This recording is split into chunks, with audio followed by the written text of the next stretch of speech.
Hi, class, and welcome to History 245, U.S. History since 1945. My name is Pat O'Hara, and I'll be your instructor as we navigate the next 8 weeks of history class. You could read my biography in the My Instructor announcement, so I'm not going to get too much into that. I just wanted to kind of get my face on the screen and say hello and just talk a little bit about what the course is all about. The central event in this class is going to be the Cold War, and we're going to look at the impact of the Cold War on both U.S. foreign policy and issues going on domestically within the United States. As you could imagine, the post-World War II era was a rather uncertain and tumultuous time.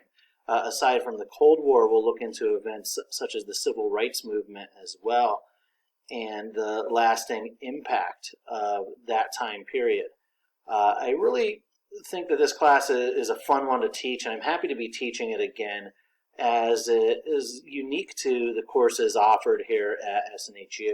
And one of the most interesting things about taking this class and even teaching this class is that all of us in the group have lived through at least some of the time period in which we're studying, which gives some unique challenges really to studying this, because we all have memories of events, and some of you have participated in events that we're going to be learning about.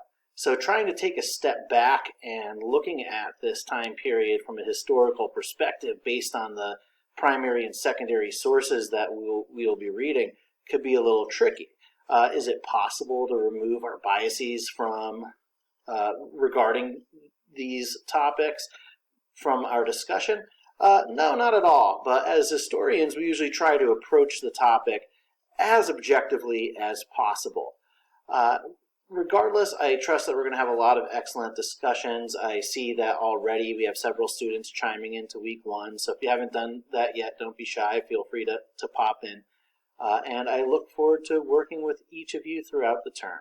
Have a great rest of your Monday, and I hope you enjoy the class. Bye.